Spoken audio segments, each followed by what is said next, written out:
end of everything. It's just a small transition. Small transition. Even after death, whatever you have done, whatever karma you have committed, according to that, you will have to experience the fruit in this life or in the future lives. So therefore it is worthwhile and important that you take the necessary steps right now. For example, now of course this is related to so many questions. How do we know that there is future life? Immediately we'll come up with those questions.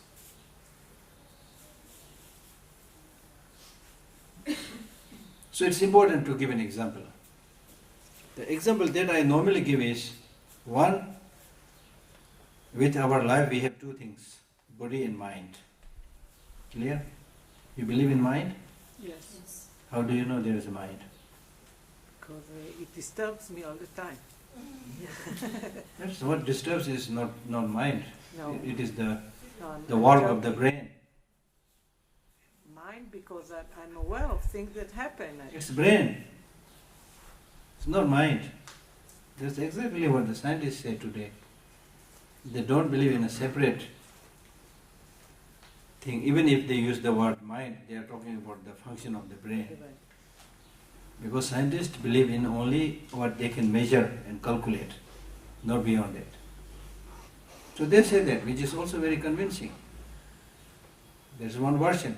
But the Buddhist teachings, they say, yes, brain is involved, body is involved, senses are involved. But when you go deeper and deeper and deeper, it's possible that this thing called mind can get completely separated from your body. Now this we need to give some thinking. For example, I'll give you some example and see whether it shows the direction or not.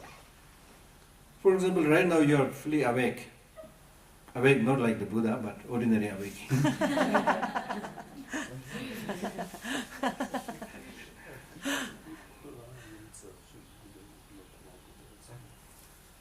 Awake, okay? But tonight, when you go to sleep, your eye senses, you withdraw your eye sense consciousness, ear, touch, everything. Then you start snoring, You're more or less dead person. Your body is not functioning anymore. But the mind becomes even more active. Then it starts dreaming. You are sleeping almost like lifeless on the bed, but your mind is shopping in New York. or at least in Tel Aviv or Jerusalem. Do you get such dream? No? No. You don't get any dream? No, not about shopping in New York. Or you don't dream shopping? No. Really? Shop enough in real life? No, not at all. You're not very interested in shopping. Or maybe picnicking. Picnicking. When you It's coming from the mind. huh? How do you know that it's coming from the mind? No, I'm saying that this is what the Buddhists say. This is what the Buddhists say. So the point is, I'm trying to prove that there is a thing called mind. Yeah, but That's why I'm trying to prove. Okay? I don't know, but I'm trying to prove. Because this is important. That's why you're asking this question, you see. So, even when the grosser levels of the body stops functioning, still there is an active thing going on. Okay? So, most probably this is what we call as mind. More than that, look at mosquito. Has it got a brain? Yes? Very small one. Small one? I don't know. Then go even smaller. Go even smaller. Amoeba? Amoeba or whatever, smaller, some of the small microbes. bacteria. Do they have brain? No. See? Not that we know of. Exactly. So what I'm trying to say is that you go smaller, smaller, smaller. So small that your naked eye cannot see. But with a microscope you can see that tiny, small insects are moving, around.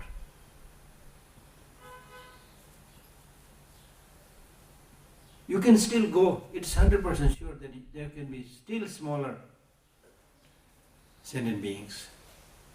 So therefore in Buddhism we say there are sentient beings with no physical form. We will not believe in it, but the teaching says there are sentient beings which have no physical form. So I'm trying to prove that, you see. You go smaller, smaller, smaller, small, and then you reach a state where it's almost for us non-existent, non-physical, but if you use a big microscope, still you can see they are operating very successfully. Very active, you see. So that shows the possibilities of a thing called mind, separate from the brain. Number two, more important than whatever I have explained. There are many people who are able to remember their past lives.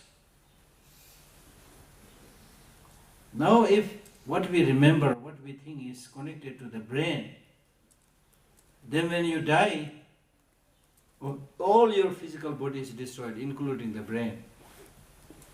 Then how come that this person is able to remember his past lives? Still, it can be a story they believe in. Huh? I said, still, it can be a story that they believe in. It can be a story, but one, you need to accept this fact that it's not one person, not two Yes. person, there are thousands. Witnesses. And interestingly, because we live in scientific age, we need to keep in touch with the science. I know a scientific organization in America whose main job is to experiment and interview and find out about these people who remembered their past lives. They first started doing this in Asia, thinking it may not be true as you are saying, it may not be true, it may be just a story, because of their belief and thinking. So they found several thousands of people who remembered their past life. Then they went to the West, found so many people again. And some of these findings are it's not just somebody saying something and believing, but some of these recollections are so clear and accurate. For example, there was a young girl who remembered that she was shot dead by somebody, shot here, and the bullet came from here, and she died. She remembered that. Now in this life, she has a big bump here and big bump here. Wow. Physical indication. So many of the scientists, they are even studying the physical marks, birthmarks, as we say, birthmarks. So some people, without any reason, somehow their hair doesn't grow here. There is a patch here. You saw those? So they even try to bring those into consideration. They found many convincing proofs. Still, they themselves don't say that they believe in past and future life because they're just scientifically experimenting. So we invited one of these scientists to Dharamsala to give a presentation during one of our Buddhist and Science Dialogue conference. So what I'm saying is that in between there's no brain, you see, but still people are able to recollect this. And my own institution, library, we also did at least interviews of some young kids who claimed that they remember their past lives. Very interesting, there was one young girl who remembered that in her past life she was a drunkard, very fond of drinking, get intoxicated, very fond of drinking. She remembered that. And in this life she was always thirsty. And even when she was very small, go to school, the parents, unlike many Tibetans, they are not so fond of drinking too much water as we do in the West. But she was always fond of water, she has to drink a lot of water. So always the parents made it sure that she carries bottles of water in her bag. Things like that. So this probably shows that there is, apart from the brain, there is a thing called mind. But we need to analyze more. This is important, because if there is future life, then we need to think about the future life also. If it is 100% sure there is no future life, then why worry? But the practice of value and morality we need even in this life, even for this life. Okay, not maybe big practices, but being good is necessary also for this life. Okay. So if there is future life, then how much we will fare in the future life is dependent upon what karma we did. Good karma, bad karma. Good karma, you will suffer. You will be fine. Bad karma, you will suffer. So therefore it is important to be very careful about what you are doing and refrain from doing destructive karmas. And ensuring the adoption and practice of positive karmas. And so he gives many examples. One of the examples he says, even in ordinary life, we say, somebody has done good to me, so I must repay their kindness. Somebody has done bad to me, therefore I will also repay in the same coin. So we have some understanding that if you do good, you will get good things. If you do bad, you will get bad.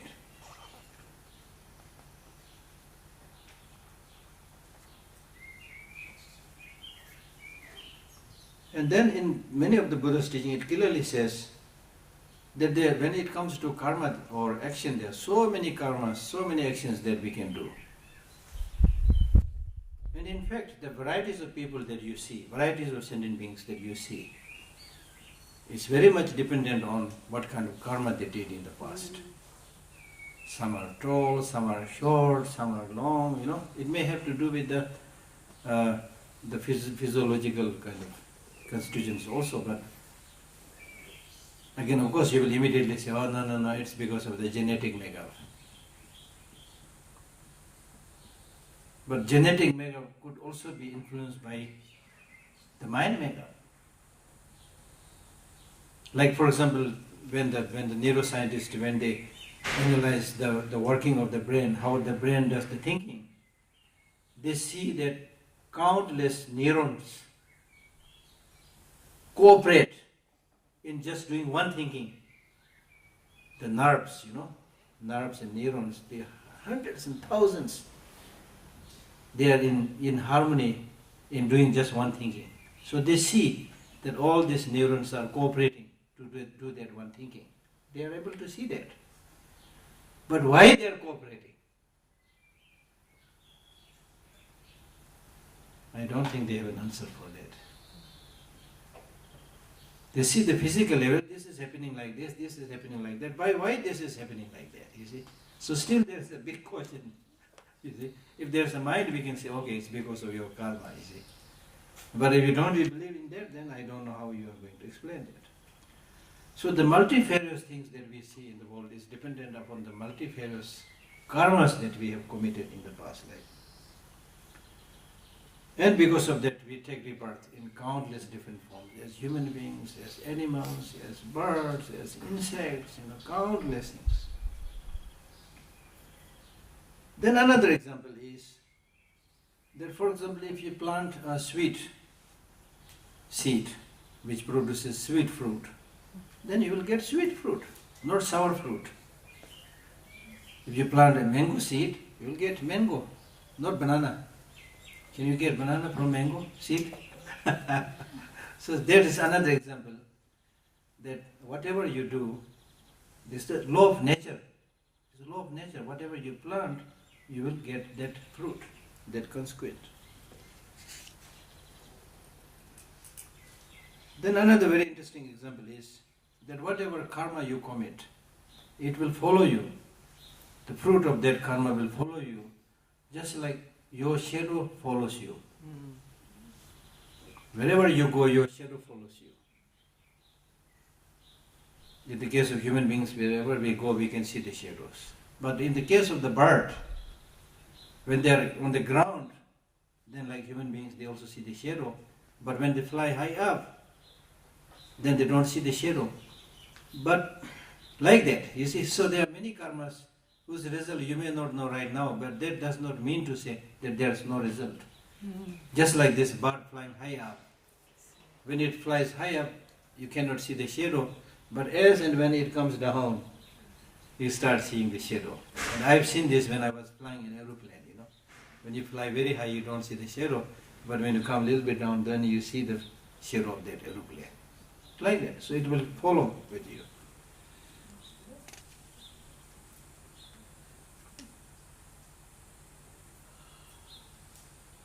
So that means to say that what will you experience is very much dependent upon what you have done. You alone will have to experience the fruit of what you have done. No relatives and friends can share that. That's the thing, another thing. In this life, even if we have a lot of difficulties, some people can come and help us a little bit. But when you die, the fruits of what you have done, positive, negative, you alone will share. And nobody can share it. There is a story of a hunter. So he was hunting. His livelihood was hunting. He used to kill animal and then look after his family. Then a Lama said, "You are killing so many animals, it's not good. You will have to suffer the consequences." Then he said, no, not just me. My whole family member. They will share the consequences of my killing, because I am doing this not just for me, but for my whole family. Then the Lama said, "I wish you can, that is possible, but you go home and ask your wife." So he goes back and asks his wife, this is what the Lama said, "But I'm sure you will share the consequences of my killing." And then the wife said, "I wish I can share. I wish I can share, but it's impossible to share the consequences of the individual wrongdoing. The individual has alone, experienced that consequences. So it's like that. And the result of what the negative doings, the fruit will not happen on a rock or a tree. It will happen on your mental continuum. You have to experience that. And then also another important thing is that normally we pay very less attention to the consequences of negative actions, because the fruits of these negative actions will not immediately cut you. You do something wrong, and then the fruit will immediately come and cut you like a knife, It will not harm you immediately. Because of that, we again neglect. But this does not mean to say that you will escape from experiencing the consequences. It will be there. You cannot cheat the nature. It will be there.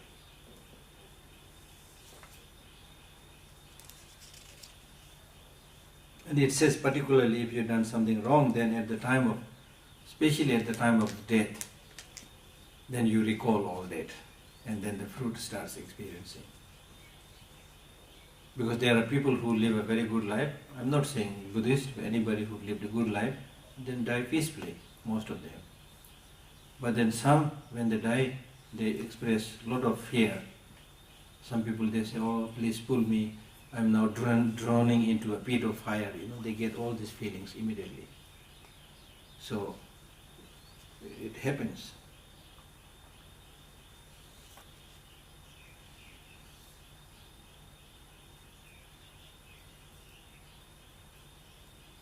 And then the text says that today we are like standing at a crossroad. At a crossroad. So it's very important how you choose the path. Because if you make a mistake of going in the wrong direction, then after that, even if you want to come back and choose the right direction, you may not be able to do that. So we are sitting at a crossroad to go up or go down.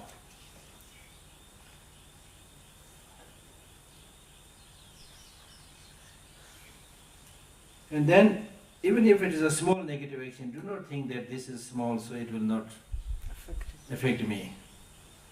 He gives the example of a tree called Ashoda,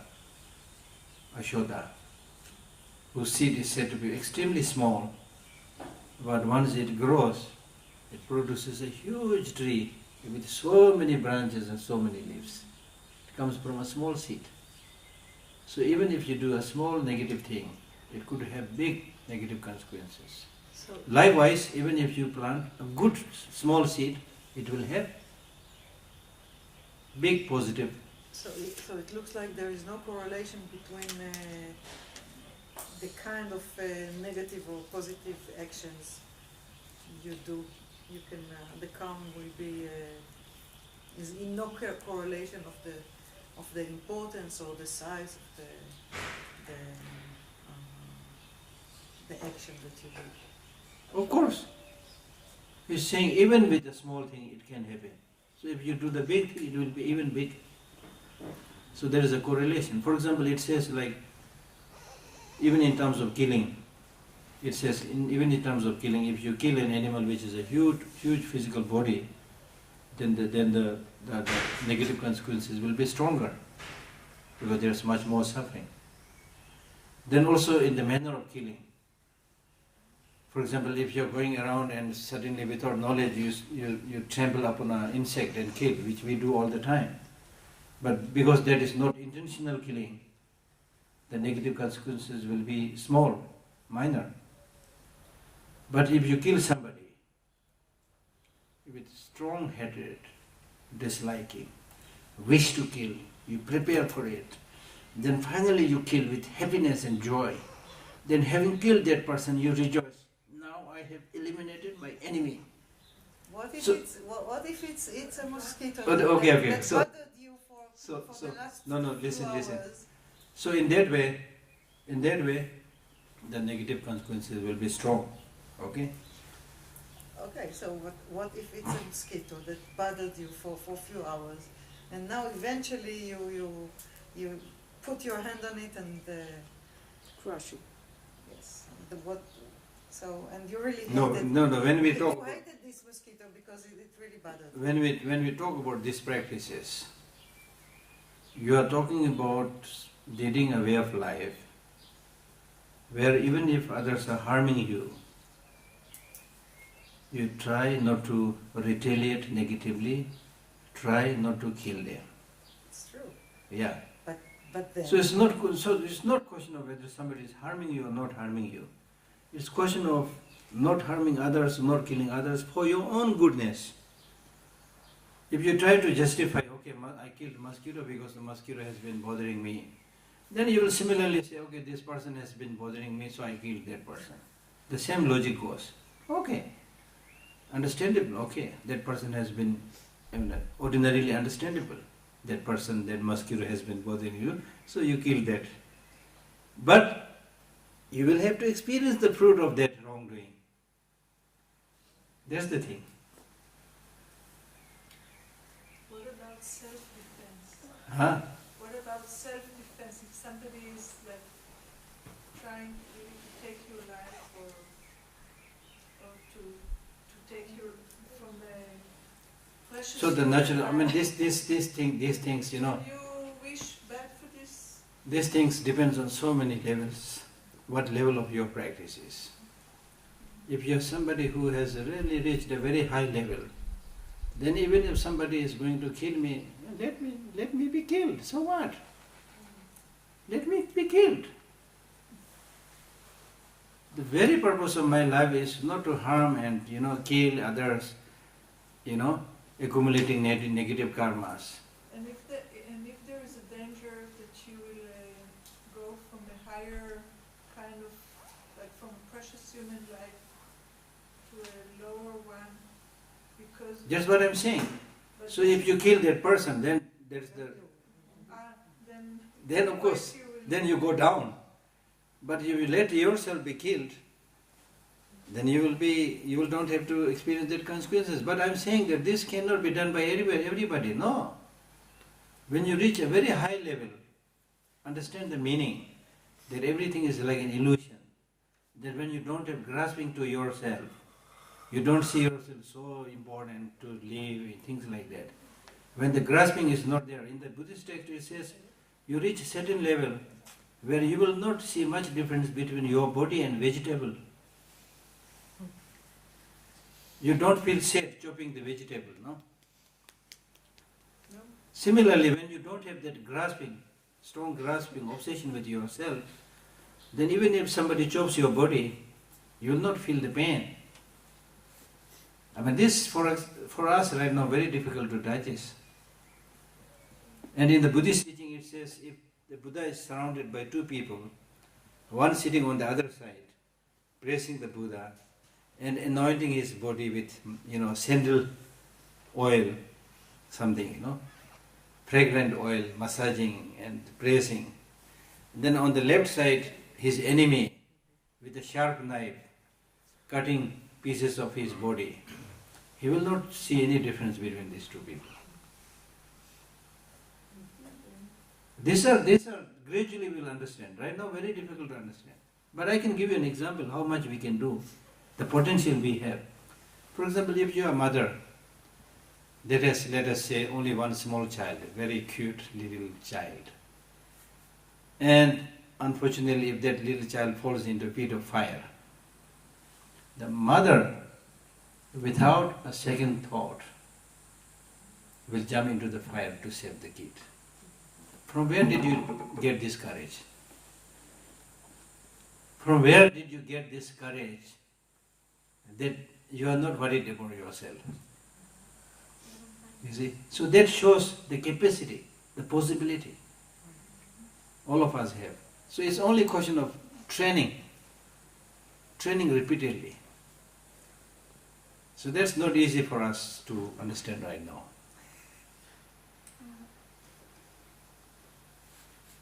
Yes? About the law of karma, so there is a general law of cause and effect, Yeah. and there is karma for certain beings. Yeah. I just want to clarify this. Yeah. What if, for example, I am the one who take out the leaf from the tree? Yeah. So this leaf has fell because of me. Yeah. So I have a karma here. No. I No, because you are not hurting anybody. What if I have a It's an action. my motivation is It's anger an and want to destroy the tree, and then I start hitting it and I destroy it. What then?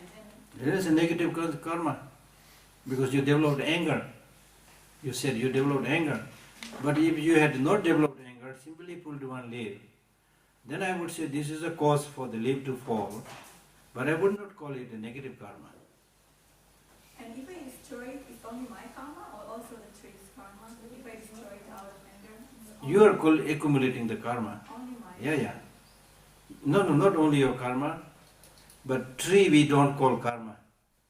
But if there is a sentient being which you may not see but living in the tree, then if you are disturbing that sentient being, then why that sentient being received that disturbance may have to do with his karma. And you have done something wrong, this is a karma you accumulated. Like that.